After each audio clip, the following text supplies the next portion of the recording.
Crimson Hawks have their allotment of They have timeouts. all three. Teska. Over the middle, Ruprecht! Touchdown! Griffins, 35 yards. Greensburg Salem representing here at Offutt. Live from our Seton Hill University studios, this is Westmoreland on the Gridiron on the Westmoreland Sports Network. Here's your host, Sean Meyers. And we welcome you back for another episode of Westmoreland on the Gridiron here on the Westmoreland Sports Network. Sean Meyers, Dan Flickinger talking to you each and every Wednesday at 7 p.m. And unbelievably, Flick, we have already reached the final week of the WPIAL football regular season, which means we've got some big games to preview. But before we get that, we're also going to run down all of the scores from week 8, as well as the top performers, the plays of the week. We've got some interviews with John Thompson, JT, the first-year head coach of Greensburg Central Catholic, and Isaiah Gonzalez of Kiski area, the second straight Cavalier selected as our player of the week. And really, I think to week 8, there were some games that really weren't all that significant, but there were some notable ones as well. I was on hand for a terrific game. Derry area and Ahmad Ward knocking off Burrell. Now, the interesting part is both teams clinched playoff spots as a result of this outcome, but for Mike Arone and for the Derry area Trojans, it's got to feel extra sweet to get in on a victory, riding Ahmad Ward's incredible 249-yard performance to their 29-22 victory. This was a heavyweight battle in the fourth quarter. Yeah, Mike said it to you after the game, Sean, in your article for the Latrobe Bulletin. He said, it's big for us. It's big for the community. And obviously, Derry had those outstanding years where they went to Heinz Field and played in the Whippeal Championship and won a bunch of playoff games for the first time in a long time. And then certainly some lean years before they were able to snap that losing streak early this season. But this is how you try to build back the program, right? You get into the playoffs, show other kids that may not be playing football that you can win, and, get more kids out next year. Continue that belief for the current kids on the roster and all of those things. And I think that they took a big step in doing that, clinching the playoffs and getting a significant win and kind of a signature win for Mike Arone in that game. But you mentioned it, man. Wow, what a game. That was absolutely tremendous. I know you were there calling it, but final 8 minutes of the game, 4 touchdowns and 3 lead changes. Are you kidding me? Between two teams that primarily just run the football. It's not like they were winging it all over the field or anything. Not like it was like the Chiefs and Bills from a few years ago. So it was, what an incredible ending. And Ahmad Ward, what more can you say about him? I know Mike said after the game, too, that he challenged him this week. He challenged him before that Greensburg Salem game as well, after Derry came out and lost to Latrobe in week 0. And he responded in a big way both times. So maybe one of the more underrated players in the WPIAL, but it was him and the guys up front that won the game for the Trojans for sure. And we've talked all season about Ahmad. We knew he was going to be the guy this year for Derry to have any success. We featured him on Plays of the Week. We've interviewed him, but seeing him in person in that fourth quarter, it was special because he had 3 carries that spanned about 120 yards late in that game, 2 of which went for touchdowns. And it was just truly a case of one player taking the game over and saying, I'm not going to let our team lose. And so, the Buccaneers bounced back after what was Ward's 3rd touchdown, but then his 4th touchdown was the winner. I think, again, that's a coming out moment for the program, but for him in particular, finally being healthy after he's battled some injuries in past seasons, this is what he's always been capable of. Absolutely. Took the words right out of my mouth. That's what I've said on the show a few times. Like, the coaches knew even in the past, that he was capable of doing this. And he just wasn't able to stay healthy, his first really 3 years at Derry. And this year I was concerned about it too, because let's face it, it's really Ahmad Ward that gets, 95% of the carries. It feels like. I know Barkley had a couple of carries, we've seen Papuga get a couple of carries, Robinson, in the past, but primarily it is him that gets the bulk of the carries. And it is tough, when you're not blowing out teams where you can get Ahmad out of the game maybe early or something. It is tough to continually do that game in and game out and stay healthy. And I'm knocking on wood for him certainly right now, but he has done that all season, which is really remarkable. And obviously he put a lot of work in the offseason to kind of make that happen. So that has been just as important Ahmad staying healthy. So, the end of that game was ridiculous. I know Devin Beatty had a big game too. He's similar to Ahmad in terms of workload. I mean, both of those guys kind of are the offenses for both teams. So kind of a hat tip to both of those guys really going head to head in that Derry win. And again, the Buccaneers, despite the loss, they also clinch a playoff spot because they got some help from the bottom three teams in that Allegheny Conference, all losing on Friday. So those are two of the teams that secured playoff spots. A team that had secured a playoff spot already was Greater Latrobe, but they had a chance to really put the WPIAL on notice. It was a first-place matchup against McKeesport at McKeesport. That is a very tough place to play. And ultimately, the third quarter turnovers proved the undoing for Greater Latrobe. The Wildcats dropped that one on Friday night against the Tigers. I know Ron Prady immediately said afterwards, I can't really blame the guys who fumbled the football, that being John Wetzel and Alex Tash, because they've been so good all season long. But that was a turning point in that game. I like that he said, however, we're going to go right back to those guys. Those have been the guys all season. A couple of turnovers isn't going to change how we deploy them. Turned out to be lopsided, 42-14, but it was a much closer game. It was tied early in the third quarter of that contest. Yeah, you ride and die with those guys. And again, they're underclassmen, so they're still learning, and everything's a learning process for them right now, and they're going to continue to get better. And those things just happen, but it just goes to show how important it is to limit turnovers and how important the turnover battle is in close games, because this was a close game, as you mentioned. McKeesport was leading 14-7 at halftime. Jaton Williams takes the second half kickoff for a touchdown, another kick return for Latrobe Wildcat, and I think he's had, 2 and 2 straight weeks, I believe it's his third of the season at this point. Just unbelievable. So he tied the game at 14. McKeesport answers back, goes up 21-14, and that's when the fumbles by Wetzel and Tash happened. And you can't do that against a really, really good McKeesport team either, because they turn those into touchdowns immediately. So give credit to the Tigers for capitalizing on those touchdowns. But, as you mentioned, Coach Prady said afterwards, I like the effort. We just have to cut down on the turnovers. But I think that gives them confidence, though, Sean. They were in the game. They probably feel like, hey, if we don't turn the ball over, this game, it could be much different. Maybe we win the game. Who knows when it comes down to it. So I think that will give them confidence moving forward that they can compete with anyone. And I know Thomas Jefferson's kind of the class. I know that they lost to Trinity, and I know that they hung one on Latrobe, but I guess Latrobe can kind of look at that game that Thomas Jefferson lost to Trinity and say, well, wait a second. We beat Trinity pretty good. Trinity beats Thomas Jefferson. Maybe if we play TJ again, things will be a little bit different. Who knows? I know it's all about matchups, getting a little ahead of myself. But again, I think that gives them confidence that they can play with anyone, hanging in there against McKeesport. And it could be very convoluted out of that conference. We know the 4 teams that are in the playoffs. That's been determined for a while now. But how it plays out will be decided this week. And Greater Latrobe's actually playing non-conference. I will say this. The ball control has been very good all season long for the Wildcats. So it really, I don't think, is a lack of their ability to protect the football more than it's McKeesport forcing those turnovers, because Greater Latrobe hasn't thrown interceptions or fumbled the ball very much at all up until that game. And the final score being that lopsided, it's a little misleading. But I will say, when we get to the playoff committee trying to figure out the seeding, they might look at that as a blowout type of score, and that could work against Greater Latrobe. And sometimes the final score is sort of what people who maybe weren't at the game base their opinions on, and that could haunt them to some extent. Yeah, and you have to remember that when the committee sits down and starts pairing the teams, there are so many games that they could look at with so many teams involved from Class 1A to Class 6A. I don't know that they're going to look at this game of all the games they can look at and say, well, you know what, Latrobe, if they wouldn't have turned the ball over a couple of times, the game may have been close, so we're going to give them a better seed. Like, you're right. I mean, the final score is the final score.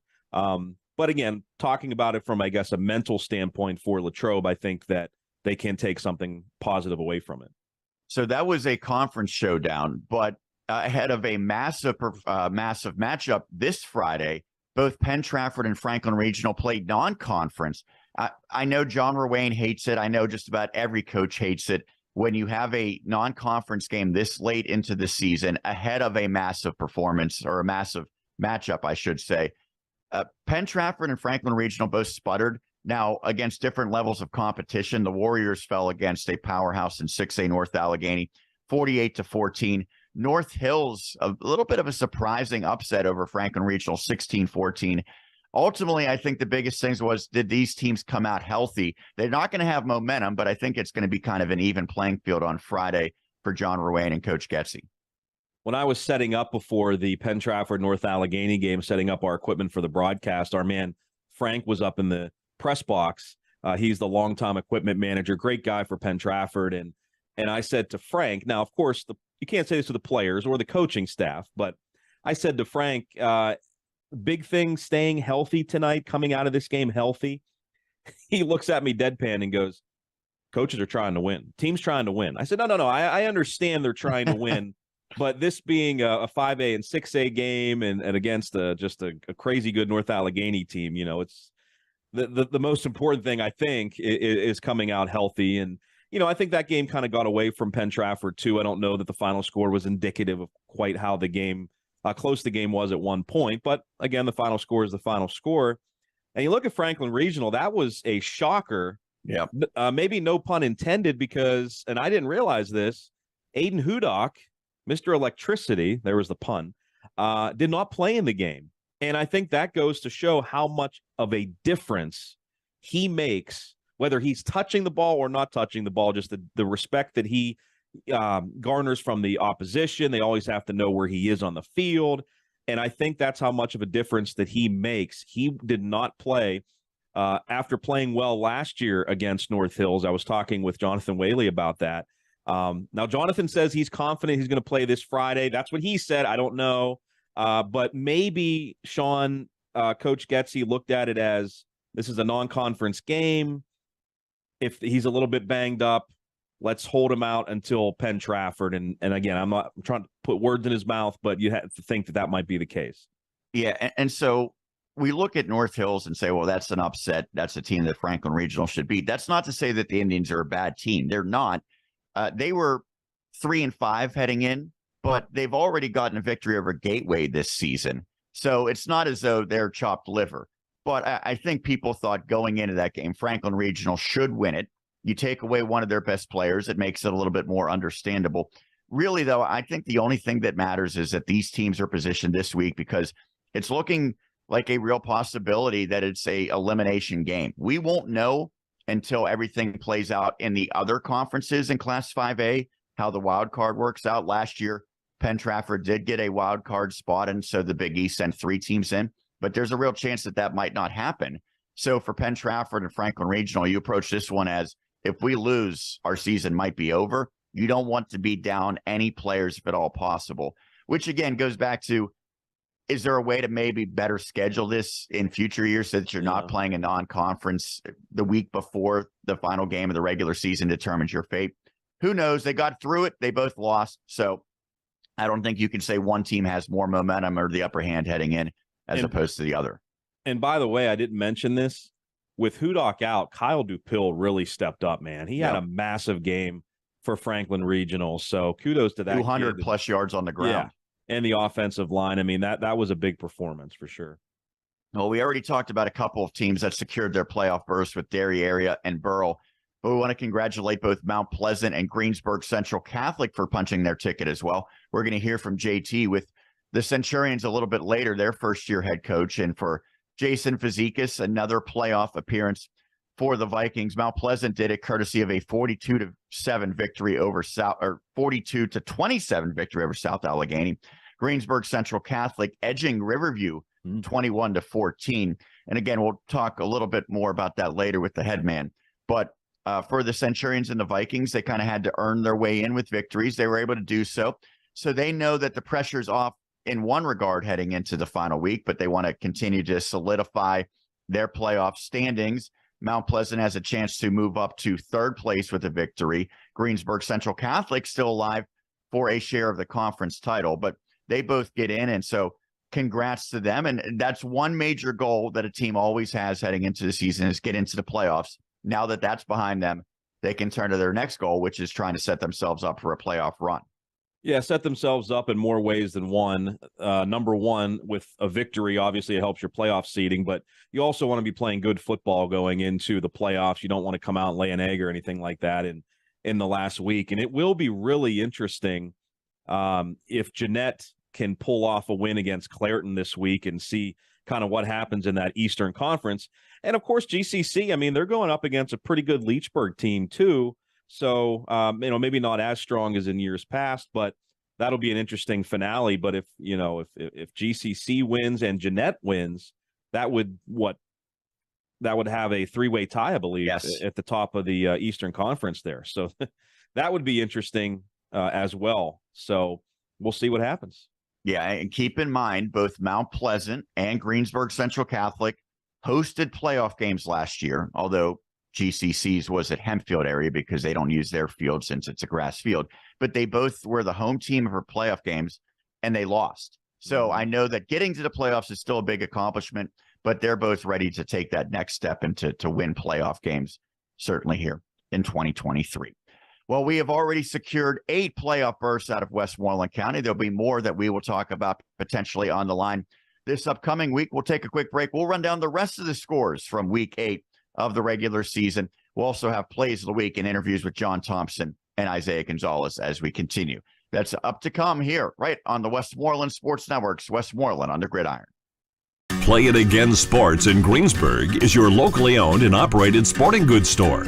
We set ourselves apart by offering a wide variety of both new and used equipment at competitive prices, located in the Greengate East Plaza below Walmart. Play It Again Sports' knowledgeable staff will help you and your family prepare for every athletic season. Whether you're looking to buy, sell, or trade, we are here as your one-stop shop.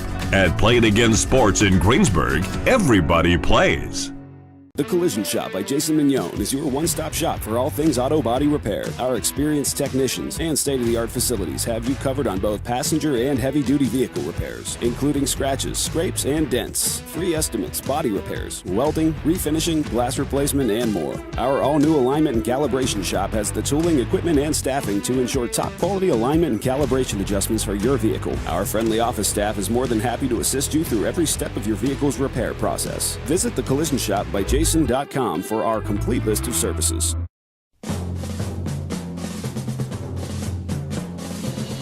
We continue here with Westmoreland on the Gridiron, running down the rest of the week 8 scores and top performers. And a little bit later on, we will have the plays of the week, interviews with John Thompson of Greensburg Central Catholic and Isaiah Gonzalez, our Kiski area player of the week, and a look ahead to the final week of the regular season in the WPIAL. And we already ran down some of the biggest stories from week 8. Let's look at the rest of the scores. Now, we'll begin with the games that we had coverage of on the Westmoreland Sports Network. Of course, you can go back on demand and look at these, including Plum's 38-20 victory over Hempfield area. Flick, you had the broadcast of that game, right? Did you remember how to do it? No, actually, I didn't. I was looking at the wrong roster the entire. No, I didn't. I don't think I did. I don't think I did too bad. Chris Smith was helping me out a lot as well.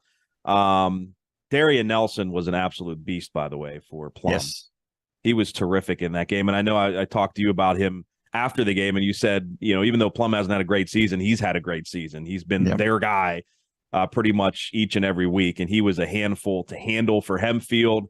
Franzi made a couple of really nice throws across his body, so I was impressed by their passing game. Hempfield, they got their running back as well, Nick Odom. Yeah, that's right. Odom did play too. He did not play against Penn Trafford the week before, so he put up some big numbers as well. I know it's been a disappointing season for Plum, but they get that victory in conference play, and for Hempfield continuing to, they did show some resiliency there. They got a touchdown late, so we'll see later in plays of the week for Kieran Lippman. But it was tough, man. That final score, again, maybe wasn't indicative of how close the game was. It was 14-0 Plum, and then Hempfield tied it up, but it felt like Plum was kind of in control the entire game, if that makes sense. Hempfield fumbled the ball on their first offensive possession, which set kind of a bad tone, even though they did come back and tie the game. So a big trick play, Sean, for Plum actually kind of turned the tide for the Mustangs. I was kind of referencing the San Francisco 49ers with the play that they used. So nice. It was pretty nice. The Niners are struggling a little bit right now. So yeah, well, get back to some better some better trick plays. They just need to play the Steelers again. They'll be fine. Maybe Kyle Shanahan can ask Matt Morgan what worked for him for the Mustangs. Also, games that you can go back and watch or listen to. North Allegheny 48-14 over Penn Trafford. The Norwin Knights come up shy against Gateway. That was a 48-20 victory for the Gators as they finish off their conference with a undefeated record and a championship out of the Big East. We talked about Franklin Regional's loss against North Hill 16-14 in favor of the Indians. Dairy Area 29, Burrell 22. Both those teams now 4-5 records. They are both headed to the postseason. And Jeanette certainly taking care of business 49-12 at Springdale. The Jayhawks now 7-2. Again, they will have an opportunity to potentially share the conference title. By the way, shout out Brent Wiggum doing a solo broadcast for that contest. Yeah, doing his best Jonathan Whaley impersonation. Good work, Brent, and good work for Jeanette as they get to 7 victories. I didn't hear any nicknames for Peyton Moulter, Noah Sanders, and Kaimani Brown or any of those guys, though. So yeah, he's got to work. Well, I want to say Agent Zero. Yes, Agent Jeremiah Zero. Williamson, Agent Zero. So, I think that's like a community nickname, though. The PA announcer even gets in on that. So I'll give Brent like a little bit of credit for that. Partial credit. Gotcha. Greater Latrobe, as we mentioned, loses to McKeesport 42-14 in Class 4A. Kiski area wins another game. The Cavaliers now, a late season surge, has them at 4-5, 39-8 over Fox Chapel. That was non-conference, but they have kept their postseason hopes alive heading into the last week, and we're going to hear more about that with one of their star players, Isaiah Gonzalez, in just a little bit. Bell Vernon area all over Southmoreland, 49-7 in favor of the Leopards, and they're proving it doesn't even matter who's their quarterback, as they've been without Braden Locks recently. It's not slowed them down by any stretch of the imagination. Mount Pleasant 42 and South Allegheny 27. We mentioned that, securing a postseason berth for the Vikings. Now 9-0 with a 48-13 victory over Greensburg Salem. And it's a tough one for GS. The Golden Lions now just 1-8. Freeport shuts out Valley 27-0. Steel Valley defeats York 35-14. That's a closer score than I would have guessed it would have been, so credit to the Cougars for at least hanging in there against the Ironmen. Amani Christian 31-0 shutout over Ligonier Valley as the Rams continue to play shorthanded. They were blanked in that one. Greensburg Central Catholic edges Riverview 21-14 in favor of the Centurions. One of the notable aspects of that game is that they made a pretty significant change, and they moved Landon Honick to running back. He'd been playing receiver. Well, it seems like he's pretty decent at running back. He puts up 167 yards and 2 touchdowns on the ground in that victory for GCC. And on the college side of things, Seton Hill, how about this? The first ever victory against IUP. Let's go. 35-28 Griffins. Let's go, Griffs. Crimson Hawks. Yeah, that was Dan Day. We had him afterwards. I would say very emotional and understood not just getting the win for this season, but getting the win for the program as a whole, what that means. I mean, incredible. There were, I can think maybe 2 games against IUP where Seton Hill had maybe a legitimate chance to win, not going in, but as the game played out. And in this game, it was entertaining. Like you wish more games would kind of go that way. It was entertaining football. Both teams were scoring. Seton Hill led. IUP came back. IUP dropped a ball in the end zone, which would have been the game-tying touchdown, which, made everyone on Seton Hill's side, their hearts drop at the end there. But how about it, Sean? The Greensburg-Salem connection. Hayden Teska, Cody Rubrecht, game-winning touchdown, or at least at that time it was the go-ahead and then eventual game-winning touchdown. That was pretty cool to see it off it. Yeah, it was. And I know that for Dan Day, he wants to get some really good WPIAL players to stick around and stay in Westmoreland County or stay in Western Pennsylvania and play there. A game like that will certainly help the recruiting aspect. And I know he's going to be paying attention to some of the guys that are suiting up on Fridays and say, maybe I can turn them into future Griffins. That's the type of win that will catch a recruit's eye, certainly. So congrats to Dan Day. Congrats to everyone at Seton Hill. They are now 3-5. IUP, surprisingly, is 4-4. That's usually a team that is an absolute juggernaut. A little bit of a down year for the Crimson Hawks. I would say that certainly the exception to the norm, however, for IUP. And a tough one for St. Vincent. They are blanked 49-0 against Grove City. The Wolverines now 8-0 on the campaign. The Bearcats dropped to 2-5. Let's look at the top performers from Week 8, the top passer, rusher, and receiver across the entire WPIAL, and then several notable performers specific to Westmoreland County. Nico Lamond of South Fayette, the top passer, 421 yards for the Lions in their victory. He goes 30 of 40 through the air. Dennis Hawkins of Monessen, the top county performer, 361 yards on 17 of 27 passing. Peyton Moulter, we talked about him for Jeanette. He goes 11 of 18 for 293 yards. Dominic Dietrich of Hempfield area, 16 of 32 for 218 in the Spartan setback. Carson Heinley, we heard from him last week, 12 of 18 passing for Kiski area, 173 yards. And Tristan Tavares, who seems to always be on this list for Norwin, 160 yards through the air on 16 of 31 passing. The top rusher for the second week in a row, it is the freshman from West Mifflin, Armand Hill, 495 yards. Flick, he's your new favorite player. It's unreal. He is number 2 all-time for a single game rushing in WPIAL history. Do you know how many carries he had? I'm definitely putting you on the spot. But I don't. Okay. I'll say this. I don't think it was like an absurd number. Like, I don't think he needed like 45 or 50 rushes to get there.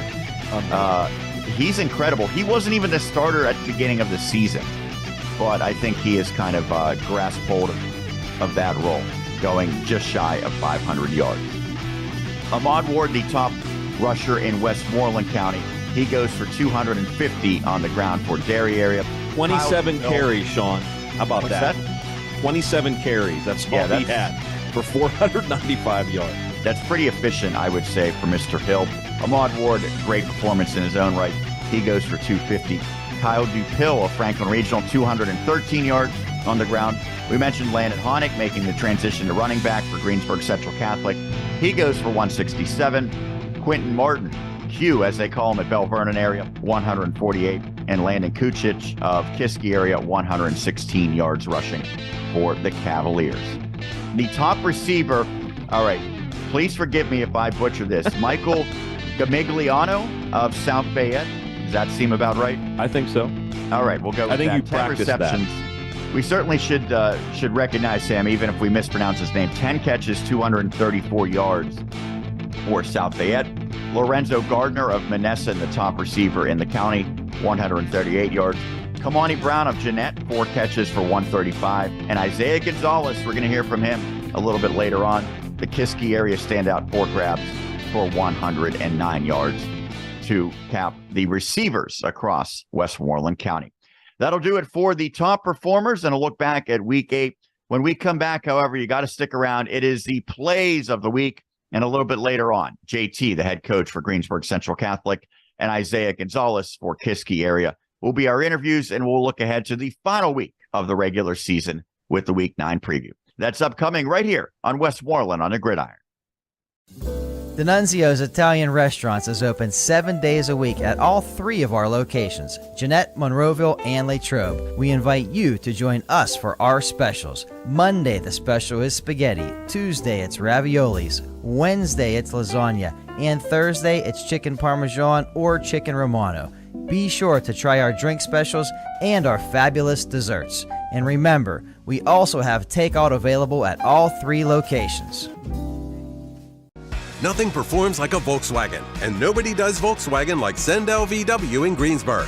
Taos, Tiguan, Atlas, Jetta, and more. Sendel VW has tons of new inventory on the lot, with more arriving daily. Visit our showroom today or check out our easy-to-use Stop, Shop, and Roll online buying feature. Get your best deal on a great selection of new Volkswagen models at Sendel VW, Route 30 in Greensburg. SendelVW.com. We would love to meet you.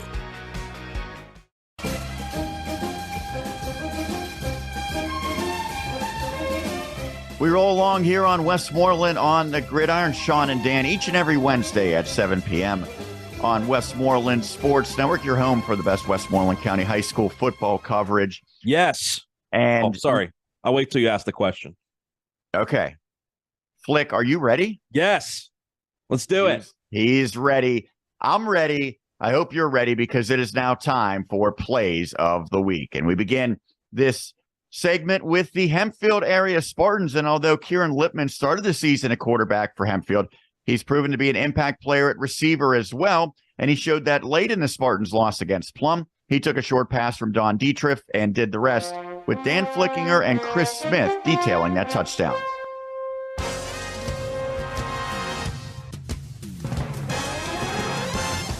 Second down and 10. Dietrich this time is going to throw the ball short to Lippman. Catch, run, slips a tackle. Lippman free down the near sideline, and Kieran's going to go for the touchdown of 55 yards. Dietrich's pass complete to Lippman. Good for the Spartan touchdown. That's how you respond. That is how you respond right there, by your actions on the field. Great blocking out here in front of Lippman. Maybe a little bit of a hold there. Habeas gravis, as Billy Hillgrove would say. Yeah, Sean, we actually saw Kieran Lippman play some quarterback, actually drove the ball down the field and helped Hempfield score a touchdown early in the game. But we know Don Dietrich is the future. He's just a sophomore, done some really good things this year. And Kieran's such a great athlete, he can kind of go anywhere. Made a really nice play there, a little catch and run for a touchdown for the Spartans. And I know that Nick Kiefer loves the fact that Lippman is willing to do whatever, because that kind of establishes what he wants the program to be about. It's selfless, doing what helps the team most. And so even though they're not having a lot of success in terms of wins and losses, they're trying to set that foundation for seasons to come. And certainly there'll be a lot of players who look to Kieran Lippman and what the example that he set going forward. We'll continue Plays of the Week with Burrell, and it was a back and forth fourth quarter that saw the Buccaneers take a lead at home against Dairy Area, and it was Devin Beatty providing the touchdown run, and then a 2-point conversion gave Burrell that narrow edge with myself and John Bainbridge on the call. Right at the 10-yard line. Burrell moving quickly on this drive. Beatty again gets through the line, trying to power his way across. I don't think they brought him down. He's in. He was able to avoid hitting the turf over the final 2 yards and was able to keep himself up, extend into the end zone for a 10-yard touchdown. And now, what will Sean Lyotta do? Looks like he's going to go for 2. The last 2 placement kicks have been blocked. Well, we'll see if it's a genius move or one that Buccaneers fans will regret. It's a bold decision, certainly. Beatty gets in from 10. It is 21-20. Dairy, 2-point conversion upcoming. Hassan's under center. Pitches it out. Hornak, and right at the goal line, he's in. Ward thought he stopped him. Hornak with the extra effort. He is slow to get up, but he did just enough to get across, and Burrow just that quickly back in front. I love the aggressiveness by Sean Lyotta. So you get the touchdown. You could kick an extra point to tie it. That had been a little bit of a struggle in terms of the operation. They go for 2. They get 2. Typically, when a coach makes that decision and they're rewarded, that gets them the victory. Unfortunately for them, ultimately Ahmad Ward had something to say about that. But I love the aggressiveness for the Burrow Buccaneers, and I think if they keep doing that, it will win them a game, hopefully, later this season. We continue Plays of the Week, and, well, we'll stay in the same game with Dairy Area. And it was Ahmad Ward who was unstoppable on Friday against Burrell. He scored all 4 Trojans touchdowns, including the decisive touchdown late in the 4th, with once again myself and John providing the audio. They needed just 2 plays for their last scoring drive. Give it to Ward again, no surprise. Guess what? He's open in the free, and he's going to make another house call. They can't stop him. 59 yards for Ahmad Ward. He has taken the game over. And it's a great performance by the offensive line. I mean, he was untouched on that play. You know, obviously every Dairy game we have a lot of Trojan fans watching or listening. We strive to do video. Sometimes we have to do audio. sometimes that makes it even more exciting, Sean, that people are hanging on your every word right there. But that was certainly exciting, and Ahmad Ward just keeps ripping it up week after week. Has anyone lobbied for you to make me the permanent Trojans broadcaster at this point? I haven't checked my email all week, but I bet I have a bunch in my inbox, so I'll go check it after the show. Your brother was tuning in, even though he was not in attendance. We had to forward you the car wash email. Yeah, I was going to say, he helped me out with the car wash winner, so he did that at least. He was very, very excited, I could tell, after the Trojans victory, and he'll be back in the saddle, thankfully, this week.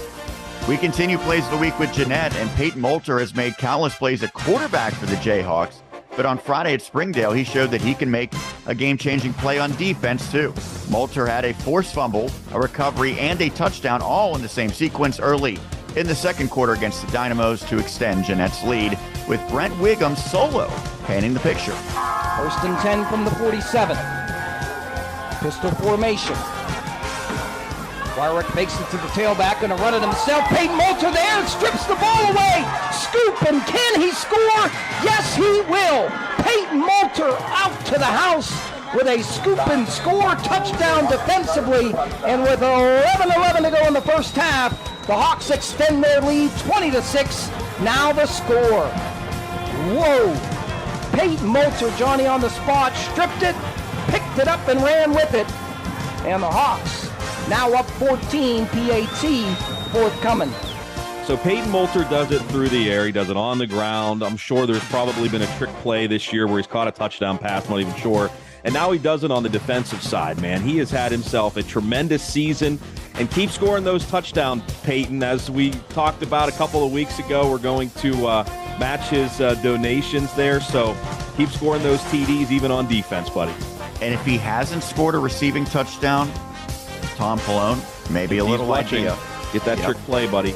Yeah, well, hopefully none of the Clareton faithful will tip it off, but we'll see.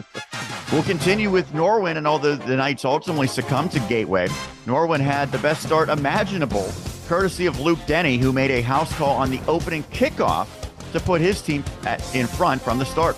It was Dave Franzek and Brian Brzezinski who narrated that special team score. For the Gators, as it's Luke Denny taking the house from open field to the 25 to the 30, 35, 40, 45, 50, open field to the 45, has the kicker to beat. See you later, Luke Denny, touchdown.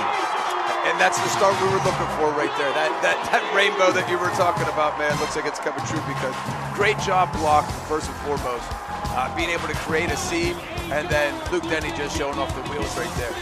Outrun the angle of the kicker, and just great way to start homecoming weekend here. Just like Coach Bro said right there, the exact start that Norwin was looking for, and it opened some eyes, because not only that start, but the Knights were ahead in the game, I believe 14-13 or something like that for a while before Gateway was able to kind of flex its muscles there and come back. But Luke Denny has just been such a major weapon all season long. Yeah, and really, at least from my perspective, you thought, okay, Tavares is going to be pretty good at quarterback because he was impressive as a freshman. Pons is going to be outstanding. And I didn't know if any of the guys beyond that were going to have big-time seasons. Well, Luke Denny certainly has. He has been a big-time player here all throughout the 2023 campaign. Unfortunately, not enough to knock off the Gators, but still a shining moment for he and Norwin early in that one. Speaking of shining moments, we'll conclude Plays of the Week with Seton Hill, and the Griffins pulled off a stunner at Offutt Field on Saturday, defeating IUP for the first time ever. And the dramatic win was highlighted by a late connection between a pair of high school teammates, with myself and TJ DeStefano captioning the video. Crimson Hawks have their allotment of timeouts. Teska.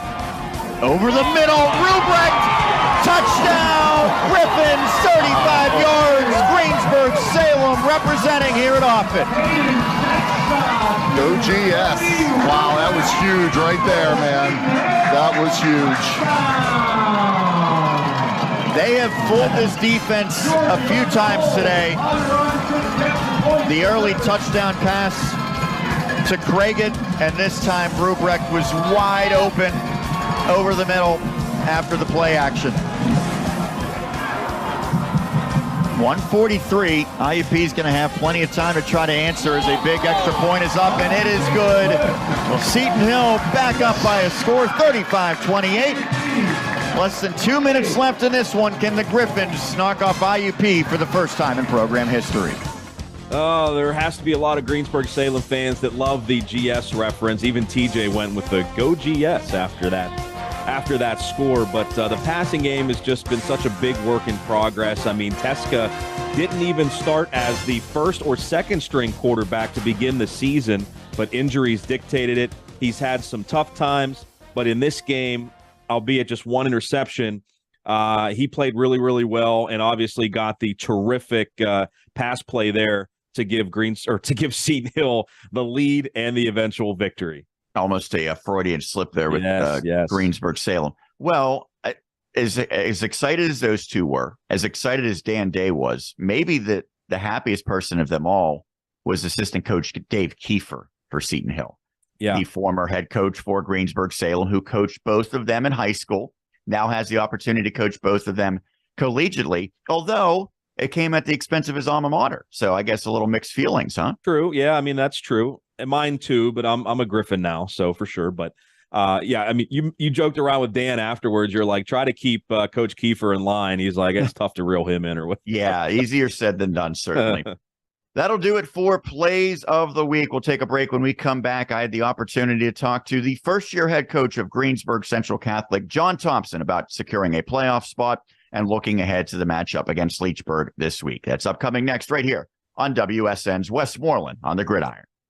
There's a place between exotic and exhausted, a sweet spot, and it's here we find the 2023 Kia Forte. Sporty, fuel efficient, and highly affordable. And right now at Smale Kia, lease a Forte LXS for $259 a month, or buy and get 2.9% APR for 48 months. Plus, every new Kia comes with $500 off MSRP and the Kia 10-year, 100,000-mile warranty. Now at Smale Kia. I feel like it's definitely very important, like for high school, because a lot of kids, get peer pressured into drinking and doing drugs. So like doing the events like in a school setting, I feel like definitely like try to prevent kids from like going to like parties and drinking and driving and doing drugs and being peer pressured. We just want to, talk about the dangers of the substance abuse in our community, and we want to help be a part of stopping that.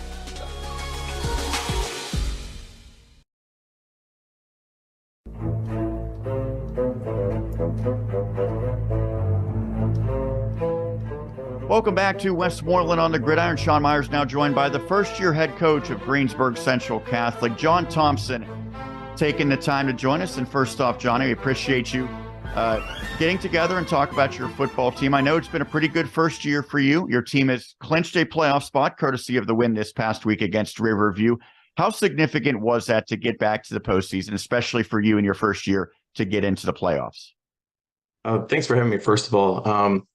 No, it's a great accomplishment for our team. It was a goal of ours coming into the season to make the playoffs. So we accomplished that, and it was a lot of hard work put in by the team and coaches, to get here. It certainly wasn't easy because Riverview gave you a very competitive game. It was a 1-touchdown victory, 21-14 against the Raiders, but it was your third straight victory. And so it certainly seems as though after that loss at Clairton, your team has responded, rebounded. What have you seen over those past 3 games during that winning streak?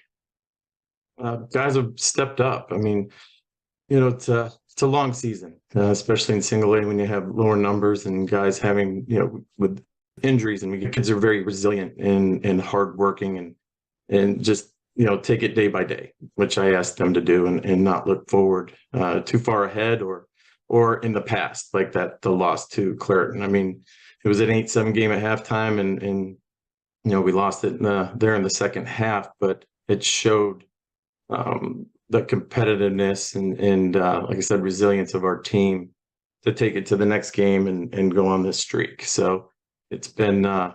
It's been fun. The kids are having fun, and like I said, they're working really hard.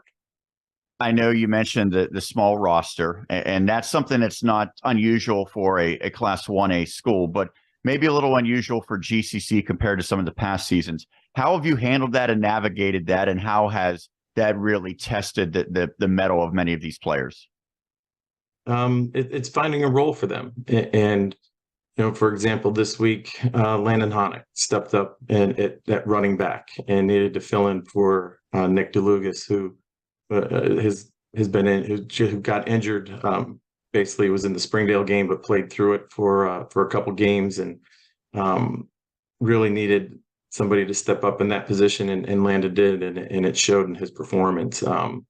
Along with other players that have had to fill other roles, and getting the best players out there to perform offensively, defensively, and special teams, and they've embraced those roles.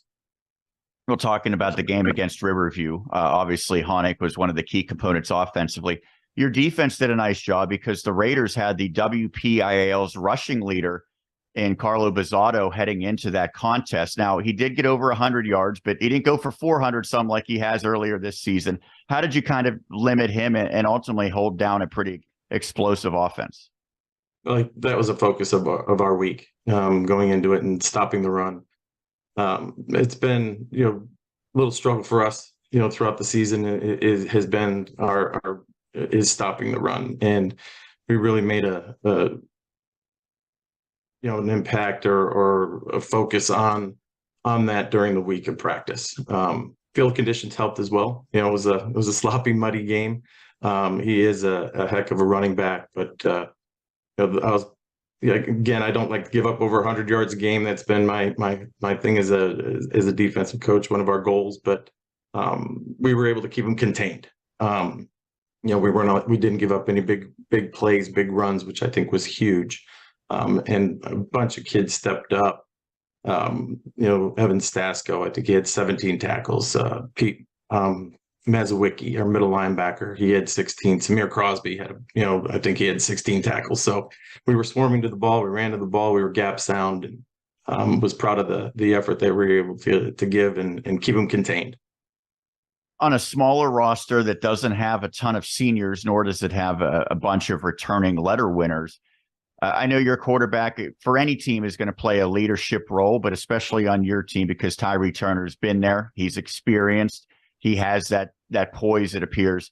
How has he not only excelled as a player, but also as a leader and maybe a mentor for some of these younger players? Oh, no question. He stepped up, and he is that leader, the vocal leader that we need on the team. And the experience that he's coming back with, and confidence that he has, and picking up a somewhat new system that we had put in this year. He is just taken it and ran with it and has taken ownership of it. So along with that, it is helping these younger kids every day after practice. You'll see him out there for another 30 minutes after throwing, taking snaps, working with the younger kids with their routes, just really bringing them along and giving them that confidence as well that he has in them, which is just as important. With the confidence he has as himself, and where he may make a mistake or something may happen, he doesn't dwell on it. He doesn't, he's able to park it and play the next play, and the kids really feed off of that and respond off of that as well. Talking to Greensburg Central Catholic's JT here on Westmoreland on the Gridiron. I know you said that he made an adjustment to a new system as the quarterback. I would imagine that there's been an adjustment period to some extent for you as well. Mostly your background is at the collegiate level, and then I believe the most recent coaching position was at the youth level. So you're kind of in between now at the high school. What have you learned that maybe, I don't want to say it surprised you, but has been a big adjustment for you? Yeah, it's a learning experience every day. From breaking down film and scouting opponents to roster management to, like I said, I think the biggest part is continuing to build the relationships of these kids on our team and building a culture here of, discipline, accountability, the faith, that we have, and faith in God, and instilling that into our team has been great. But like I said, it is a challenge, and like I said, I'm learning every day. But we're getting better and better as coaches, as staff, as a team, week after week, and I'm proud of that. One thing that's particularly fun about Class 1A football in your conference, the Eastern Conference, is a lot of teams can score a lot of points. That applies to Leechburg, your opponent this week. So you were able to, by and large, contain Riverview. How do you try to do the same against the Blue Devils? Oh, they're a good football team. I'm breaking down, still continuing to game plan tonight, and breaking down some special team stuff right now. And as I sort their kicks, I see a lot of kickoffs to start and then punt returns. So that's saying they're scoring a lot of points and they're doing a great job on defense of making people punt. They are a very well coached team. They're sound. They're fundamental. They got a really good quarterback, number 7, Jaden. Let's see if I got the name right here. Got to get my glasses on. Jaden Floyd. He's an outstanding football player.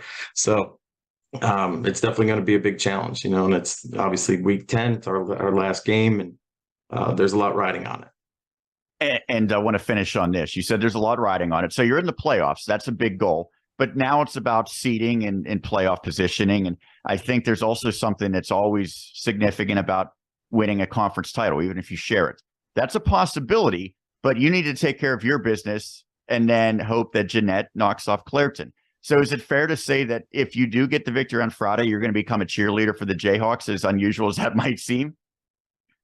I can't control that stuff, right? We always tell our kids control the controllables. So whatever happens. We are happy to be in the playoffs, and our focus is on Leechburg and taking care of that and trying to figure out this playoff system. I've asked a number of people how it works and how the seating works and everything else. Still haven't figured that out, but we just got to take care of Leechburg, and then we'll figure it out on Saturday afternoon.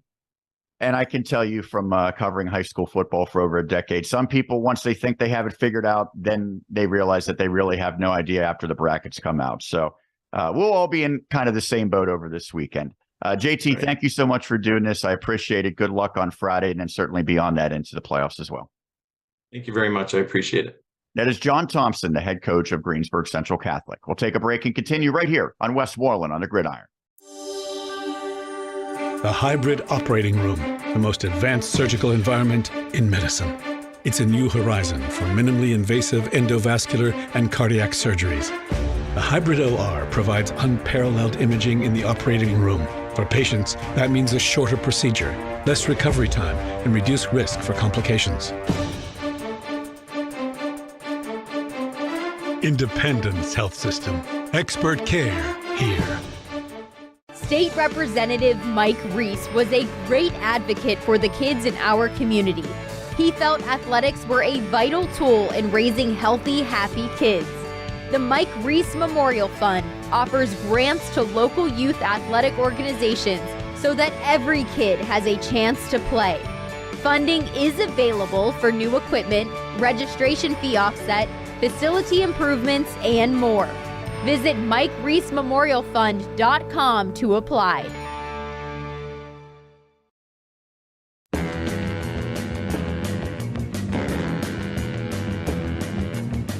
Welcome back to Westmoreland on the Gridiron. We appreciate John Thompson, the first-year head coach for Greensburg Central Catholic, taking the time to talk. JT, as he's known, JT at GCC, and I love that he was in the midst of a film session breaking down Leechburg when he took the time for that interview, but he's certainly done a great job, and we'll see if that translates into postseason success as well. So that was our first interview, but it's not going to be the only one on the show. We are going to have, in a matter of moments, Kiski area's Isaiah Gonzalez, and Flick, explain why. This was a crazy close vote this week, probably the closest we've ever had. A couple of weeks ago, very close between Mr. Electricity Aiden Hudock and Braden Locks of Bell Vernon. Very, very close. This week, 13 votes. So if you think your vote doesn't count, it does. 13 votes separated Isaiah Gonzalez and Noah Sanders, with the guy they call Zay. I guess anyone named Isaiah they call Zay, but he's not called Bart, but he's called Zay. That's Terry Martin. Yes, that's Terry Martin. That's his teammate, counterpart receiver. But anyway, Isaiah Gonzalez wins with 33.8% of the vote. Noah Sanders had 33.5% of the vote. Pretty crazy, but we had almost 3,500 votes, so thank you so much to everyone who shared and voted this week. Sean talked about the great week that Isaiah had: 4 catches, 109 yards, 2 touchdowns against Fox Chapel. And then he also had an interception return for a touchdown on defense. Noah Sanders, 81 yards rushing, a touchdown, 89 yards receiving, 2 scores. He continues to do it with one hand, which is incredible that he's had receiving yards with that as well. They throw him the football, and he catches it. 49-12 win for the Jayhawks over Springdale. But those weren't the only 2 guys that were nominated this week. We also want to recognize Kyle Dupill. We've talked about him earlier. Despite the fact Hudock was out, it didn't hurt him. He had 213 yards rushing and 2 touchdowns in that loss to North Hills for Franklin Regional, the only 2 scorers for the Panthers. And then Landon Honick, Sean, you mentioned him earlier, moving to running back for Greensburg Central Catholic, 167 yards rushing, 2 touchdowns in the Centurions' close win over the Riverview Raiders. And this only 1 more week, right? That's it for Player of the Week, 1 more voting. So make sure you turn out and vote who you think should win Player of the Week coming up this weekend after all the games on Friday. Absolutely. But for this past week's performance, we will hear from Kiski area's Isaiah Gonzalez as we continue right here on Westmoreland on the Gridiron. DBAT Pittsburgh South is America's premier indoor baseball and softball training academy, now open in the 412. What is DBAT Pittsburgh South? An 18,500 square foot state-of-the-art training facility with 4 dual Fungo Man pitching machines, 2 hit tracks, enabled cages, elite baseball and softball instruction, 50-plus camps and clinics, and a beautiful pro shop powered by Rawlings and Easton. DBAT Pittsburgh South in Bethel Park, owned by Seton Hill baseball alum John Bachman. Learn more at dbatpitsouth.com. Hi, Westmoreland sports fans. This is Al Gallardo, financial advisor with Lincoln Investment and longtime Westmoreland County resident. Whether it's a traditional or Roth IRA, 403B or 457 plan, mutual funds, ETFs, stocks, or bonds, I can help you navigate the markets and assist you in achieving all of your goals. Call me at 724-309-8337 or email me at agallardo@lincolninvestment.com and we'll get started together. Good luck to all of the area's athletes and coaches this season.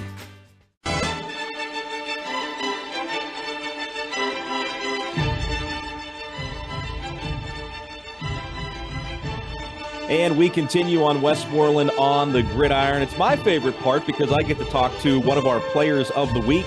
And it is our Week 8 Westmoreland Sports Network Player of the Week this week. And that is Kiski area's Isaiah Gonzalez. And what a career he's had for the Cavaliers, not only on the gridiron, but on the hardwood. But we're focusing on football here tonight. Last week against Fox Chapel, we had 4 catches for 109 yards, 2 touchdowns, plus a long interception return for a score as well. Zay, thank you so much for taking some time out tonight and joining us. Thanks for having me. Well, let's get started. You know, everyone wants to talk about offense, and you put up some monster numbers, but I want to talk about defense first because I know you kind of head things up on that side of the football, and you only give up 8 points against Fox Chapel. What was working so well for you guys defensively against the Foxes last Friday? Well, going into the game, I mean, we stopped the run pretty early. I mean, they had that 1 touchdown after that, but after that, I mean, we shut it down pretty much. Our linebackers did a good job. Our D-line got a good job getting to the quarterback and not having him, as much time to throw. I know on defense at every level, they say if you stop the run, you can handle the run, you can kind of control the offense from a defensive perspective. Is that kind of what Coach Albert preaches, to stop the run first? Yeah, we stopped the run. He has confidence in our secondary to make plays. So if our defense just gets to the quarterback, stops the running back, I'm pretty sure our secondary has a pretty good chance at locking down these wide receivers. Now, I know it was a non-conference win, but you guys are still eligible for playoffs. So you want to be playing your best football, especially going into this week against Armstrong. So, you know, when you keep that in mind, how big of a win was that against Fox Chapel and the way that you played, you know, now coming into this game against Armstrong, even though it was a non-conference game? Yeah, although people may think that the last game wasn't important, to our team as a whole, we think that game was important just as much as Highlands was. So going into Fox Chapel, we wanted to try to dominate as much possibly as we could to heading into this week coming up, and just dominate them as well. Yeah, that's a great mindset to have. Now, take me through the interception return. It was a long one, 85 yards. what did you see? Anything tipped off from the quarterback? Did he look your way? Kind of what did you see on defense, and how were you able to, pick it off and return it 85 yards? So on film, I saw that they ran just strictly post and post corners. So I was already playing off at the point. So as the ball was snapped, I was in my back pedal, and the quarterback threw the ball like directly to me. So I caught the ball, and then Avon Shirley, he said he had a block. He helped me a little bit. So I broke off of him and hit the sideline, and I see two like linemen running after me, and I was like, "There's no way these are catching me." So I got past them, saw grass, just got to the end zone, celebrated with my guys. Yeah, if one of those linemen would have got you, man, no one would have let you live that down. Oh yeah. So everyone in practice always says I'm slow, so I had to show a little bit of speed in that. I don't know about that. I mean, come on, but they got to get you a little bit. But that was crazy. Is that the longest return you've ever had for an interception? Yeah, I had 2 interceptions last year, but I got tackled as soon as I got it. So getting this pick six, especially I got the pick six for Brendan Moore. Mm-hmm. So he got hurt, and then he couldn't play the last couple of games. So I went after my second touchdown. I went to the sideline, gave him a hug, and then I was like, "If I score again, this next one's for you." So I got that pick, returned it, and I went to the sideline, gave him a hug. Gave him the football. Very cool. That's really cool. I know you have a great relationship with a lot of guys on your team, but the relationship you have with Carson Heinley, I asked Carson about it, last week. I know you guys are boys on and off the field, but from your perspective, kind of tell us what makes your relationship so special on the field and then off the field. I mean, starting from last year, we built a connection like mid-season. So when Dom got hurt, me and him got like a bigger type of bond. So leading into this year, just told him to look for me a little bit, trying to give me the ball so I can make plays and pad his stats a little bit. Well, you guys have been putting up some crazy numbers since he took over last year after the injury and everything. I have to ask you, I know that you started your varsity career in an interesting way. Not many guys, not many kids play as a freshman, and you did, but you played against Penn Hills, which that year they were ridiculous. I know, and so kind of tell us a little bit about getting in there, playing varsity football as a freshman, and kind of what you experienced. Okay, so of course I was nervous at first because in practice they were talking about how this wide receiver was D1. So when Kenny got hurt, they put me in there, and then I got a couple tackles off him, and like the next play he ran for like a big touchdown on me. Then I was like, I don't know if I can do this. But as games progressively got on, I got started to get more comfortable, and I was like, maybe I can do this. So I continued to follow my journey as cornerback, and yeah. And the rest is history. And I think that kid went to Akron, I want to say. I don't know. Yeah, so after the game, I didn't feel that bad, but I was upset that he scored on me. Talking about Kenny Blake there, I know you got the start, for him. So that's a pretty interesting, experience that you can share with some of the younger players, I'm sure, on the team now. I know you're a big-time basketball scorer as well. I think you've led the team in scoring the last couple of years, and I know you're focused on football. You guys have opportunity to make a playoff spot and stuff, but if you look ahead a little bit, Zay, talk about what you guys expect in basketball this year. It should be a pretty tough team this year, correct? Yeah, for this year I'm trying to go to the Pete. Honestly, I'm trying to go to the Pete this year. We haven't got past the first round these past 2 years, so this year I have big expectations for this team. Try to lead them to the playoffs and go to the Pete. Well, I'm sure you'll do your job as long as everyone else does. I think you guys will have a fighting chance for sure. So what would you say your best, what you enjoy most about playing for Kiski, what you enjoy most just about playing football in general? For Kiski, I love going to the school on Fridays. Everybody's like, you guys got this, let's go. And then like once we go out that helmet, like before the game starts, going through the banner and seeing everybody in the stands just cheering for us. It's a great atmosphere to play in. I love the lights. And then, yeah. And then in general, just about, playing football, I guess it kind of mixes with what you like playing for Kiski, right? Yeah. So for like what I look like most about football, I like building connections with people. So like the coaches, I have a great connection with all of them, and they're just so fun to be around. And then like as I started to get older, like progressively like through grades, the younger kids I like to build connections with. That's just cool to like bond with them and like talk stuff about them. Well, Zay, that's how you build a program with guys like you and Carson, being able to pass those experiences on to the younger players and be able to make them part of the team, because there's some older guys that don't always do that. But I think it's important that you guys do for sure. Let's give a shout out to your younger brother, right? He is the team photographer. Have you, has he taken a lot of nice shots of you? Have you critiqued him a little bit? I mean, I'm not a cameraman, so I don't really critique him, but that's like more of Brennan's stuff because that's like his account that he does it, and he takes it off of Brennan's camera. But the team seems to love it. They always ask Brennan when he's posting the flicks for from the game. So they don't really get mad at Amari. It's more of Brennan. But everyone says his pictures are good, so shout out Prod by More Media. Yeah, there you go. Yeah, we'll give him a shout out for sure. So when you have, I mean, obviously college, is kind of just around the corner for you. Are you leaning towards a sport, football or basketball, or are you just kind of keeping all your options open right now? I mean, more options are being open, but I'm sort of like, since it's football season, I'm leaning towards football right now, but who knows when basketball season comes. Yeah, well, again, we'll see what happens. You keep balling out like you are. I mean, the offers are certainly going to come in, and you'll have plenty of options. Final thing for you, Zay. What do you guys need to do against Armstrong to come away with a win and hopefully get a little bit of help and get into the playoffs? Come in with confidence. We have to come in with confidence the game and control the tempo from the beginning. We can't let up any big plays because I feel like that would bring down our momentum. So as long as we keep building plays, control the ball, I think we'll be fine. Hey, buddy, this was great. Congratulations. Good talking to you, and go out and clinch a playoff spot this Friday, okay? Thank you so much. Thanks for having me. Absolutely. That is Isaiah Gonzalez, our Week 8 Westmoreland Sports Network Player of the Week. He plays for the Kiski Area Cavaliers. Coming up, we'll talk about that game and more on our Week 9 preview right here on Westmoreland on the Gridiron. Play It Again Sports in Greensburg is your locally owned and operated sporting goods store. We set ourselves apart by offering a wide variety of both new and used equipment at competitive prices, located in the Greengate East Plaza below Walmart. Play It Again Sports' knowledgeable staff will help you and your family prepare for every athletic season. Whether you're looking to buy, sell, or trade, we are here as your one-stop shop. At Play It Again Sports in Greensburg, everybody plays.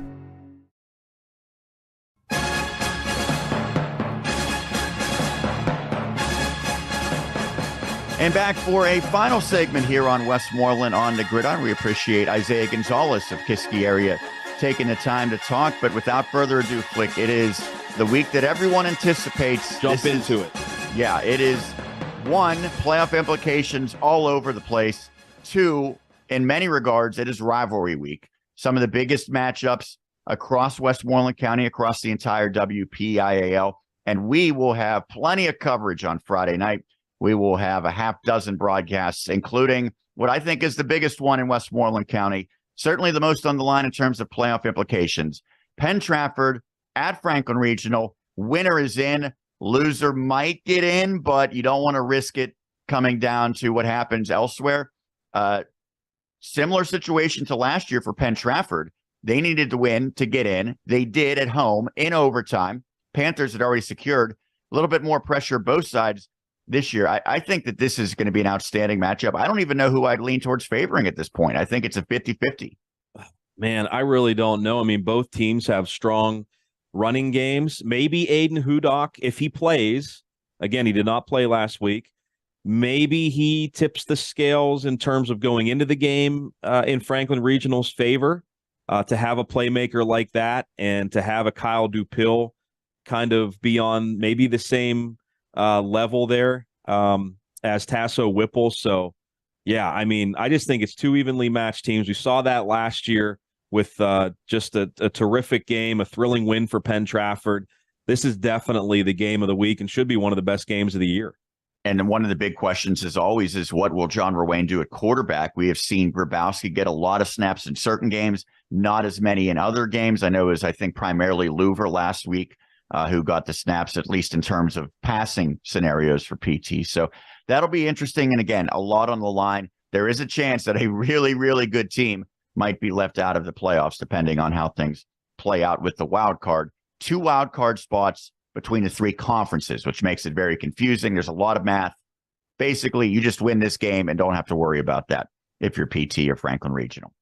Another Westmoreland County matchup in Class 5A, the same conference, Hempfield area at Norwin. Those teams not postseason bound, but that's always one of their biggest games, a rivalry showdown indeed between the Spartans and the Knights. And of course, you have to throw the Mike Brown storyline. Oh, yes. In that game. I know it's about the kids, and it is, but you have to talk about that going into it too. The former Hempfield coach, now at Norwin. Yes, and the Spartans kind of salvaged their season to some extent late last year after they missed the playoffs by getting that victory over Norwin. So it certainly will have an interesting dynamic added with that storyline.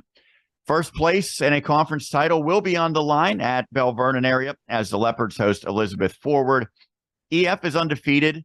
They've looked very impressive, and yet it would be tough to envision them upsetting Bell Vernon based on how the game played out last year. We know Charlie Niggett is so good for EF. They've got a new coach in Johnny DeMarco. But ultimately, I think this is Bell Vernon's game to win and to once again prove that they are clearly the cream of the crop in Class 3A like they did last year. Yeah, Bell Vernon should be fresh, going into the game. They've had some blowouts, and they've been able to get some guys out of games. I know Locks is still banged up, but it'll be interesting to see what Bell Vernon does at the quarterback position. But even though Locks has been banged up, they've still had some success in Curtis Wade. Yeah, Curtis Wade. So, I think they'll still be all right. But hopefully it'll be a good game, Sean. But we kind of thought that going into last year, and Bell Vernon really took it to EF. So we'll see what happens. And the rumor is James Franklin's going to be there, although he might get booed after the Nittany Lions performance last week against Ohio State. Maybe you're the only one that'd be willing to talk to him after that. Wouldn't be the first time. Would not be the first time. Well, we talk about rivalry matchups. This certainly applies as well. Southmoreland at Mount Pleasant. Both teams are in the playoffs. This determines third place versus fourth place. Whoever wins gets third place. Pretty clear here. There was a little bit of, just something you don't want to see afterwards last year with some vandalism. I know that was a story that neither side wanted to see come to the forefront. I hope that this one certainly just stays on the football field and maybe the friendly back and forth between the fans as well. But it's always an exciting one when you got Scotties and Vikings. And the only thing that can make it better is having TJ DeStefano in attendance. TJ DeStefano will be on the call. Roger Downs will be with them. And we'll have a nice video broadcast of that game at Viking Stadium for everyone. And I'm sure there'll be a big crowd on hand. It's one of those games, you say that's what high school football is all about. I know there were some things that happened certainly in the locker room last year, but I think everyone's kind of moved forward from that. Yeah, absolutely. Well, that's been a long-standing rivalry. A little bit more of a recent rivalry, thankfully, on the Gridiron has been Ligonier Valley and Derry area. This one will take place at Derry. Trojans are in, Rams are out, but Derry area can improve its seeding. And again, this is something that this game should have been played for years and years and years, but because Ligonier Valley was in District 6, it really wasn't feasible. For Roger Beidel, it's been a rare down season. They have struggled more than we have seen in a long, long time. They'll try to find some positives to end the season with, and for Derry area, a tune-up for the postseason for Coach Arone and his squad. They've got to be feeling pretty good. We'll see if they can keep that up against a shorthanded Rams team. We talk about conference championships on the line. That will be the case. Clairton at Jeanette. Now, this could also involve Greensburg Central Catholic potentially if Jeanette wins. If Clairton wins, they win the conference title outright. No doubt that they will be one of the top seeds in 1A if that happens. But we've kept asking, is Jeanette back? Is this the Jayhawks of old? I think Friday will go a long way towards answering that question as well. I agree, and they're playing with some injuries right now. They've had some guys banged up, some changeover there, so it'll make it a little bit more challenging. But I think that I know Tom Pallone was really excited before the Greensburg Central Catholic matchup. When I was interviewing him the day of, he said, I'm getting goosebumps just talking about it. I think playing games at McKee Stadium, big games late in the season, is something that is welcome at Jeanette the way it used to be, and it's now happening more often with the GCC game and now the Clairton game. So I know the kids will be really excited for it. Clairton will be really excited for it as well. And let's see what happens. If Jeanette wins, maybe Leechburg pulls an upset of Greensburg Central Catholic, then everything gets turned upside down.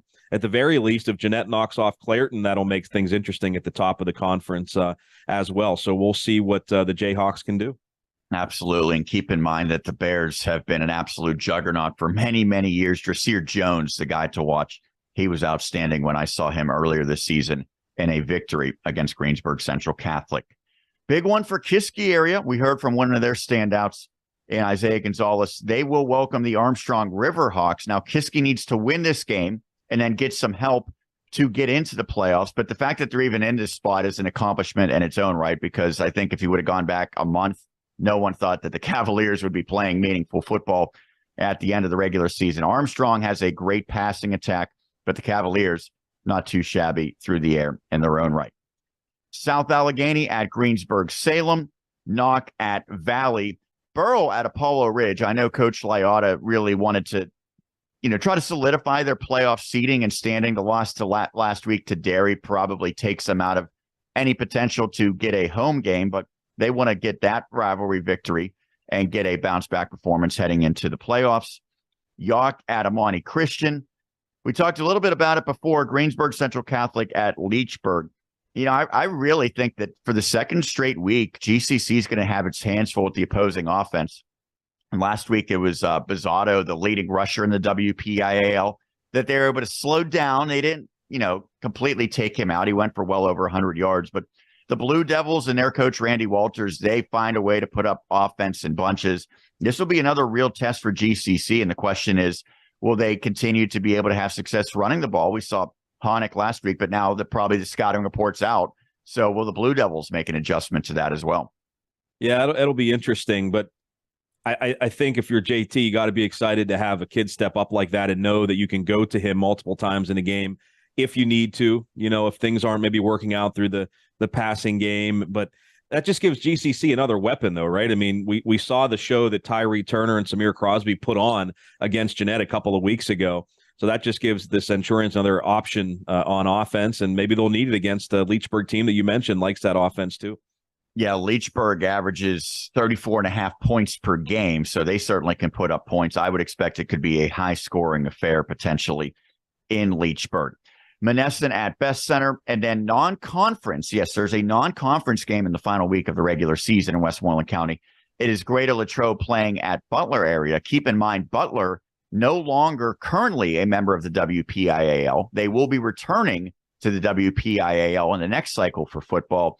That's a 6A school based on enrollment size. So Greater Latrobe is kind of punching up, if you will. But I talked to Ron Prady, and he said, I don't care about if the committee thinks that this game has any significance or not, meaning the playoff seedings, basically.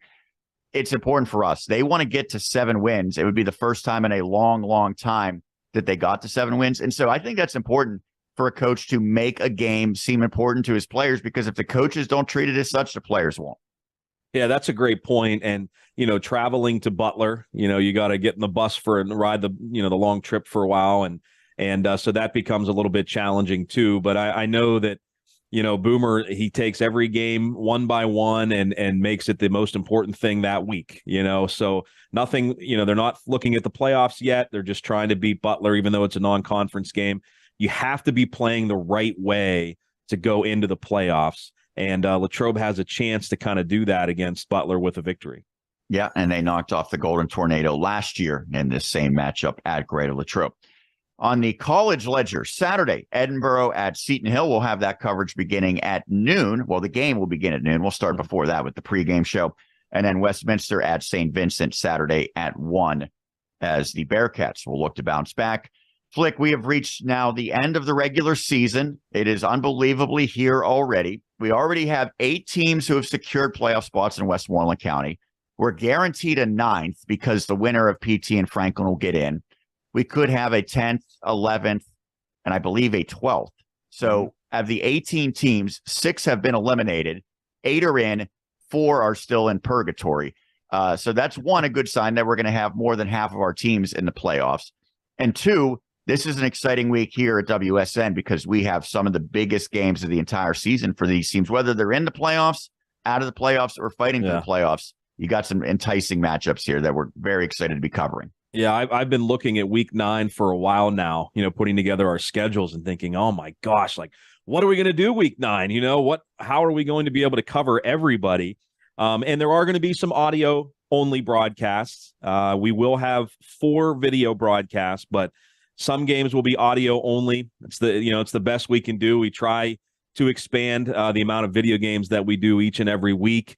I will not just, run video off an iPad or a cell phone or something like that. If we're going to do video, we're going to do it right with a score bug at the bottom and everything like that. So, I refuse to do it in any other way. So we will have a few audio broadcasts as well. But, to be honest, I know how important video is now to everybody, and it is to us too. But that Derry Burrell game, listening to it was really exciting. When we listen to games, it's really exciting because you can't really see what's going on. So you got to depend on the announcer. But yeah, this week's just going to be absolutely crazy and really fun to watch and fun to see how things play out. Will Elizabeth Forward be able to hang with Bell Vernon a little bit? Mount Pleasant, Southmoreland, I would imagine will be a back and forth affair there. I wouldn't be surprised if it was high scoring. And then again, probably the biggest game, I know I'm missing a couple here. We've already went through them, but Clareton, Jeanette, will the Jayhawks be able to beat the Bears for the first time in a while? And then that PT Franklin game, man, that is just, that's going to be maybe epic like it was last year. So really exciting finish to the season, I think, coming up this Friday. Absolutely. And to get you ready for it, we will have our high school football preview article up earlier on Friday. And then, of course, after it's all said and done, we will recap the action Friday night into Saturday morning as well. That's all on the website, plus all the other great content that we have all week long, in addition to our live football broadcasts each and every Friday night. That'll do it for this edition of Westmoreland on the Gridiron. I want to thank our guests, John Thompson of Greensburg Central Catholic, the first-year head coach, and Isaiah Gonzalez, the standout for the Kiski area Cavaliers. But for now, Sean Meyers, Dan Flickinger signing off. We'll catch you again next week for our special playoff edition. It'll be right here on the Westmoreland Sports Network. It's Westmoreland on the Gridiron. Have a good night.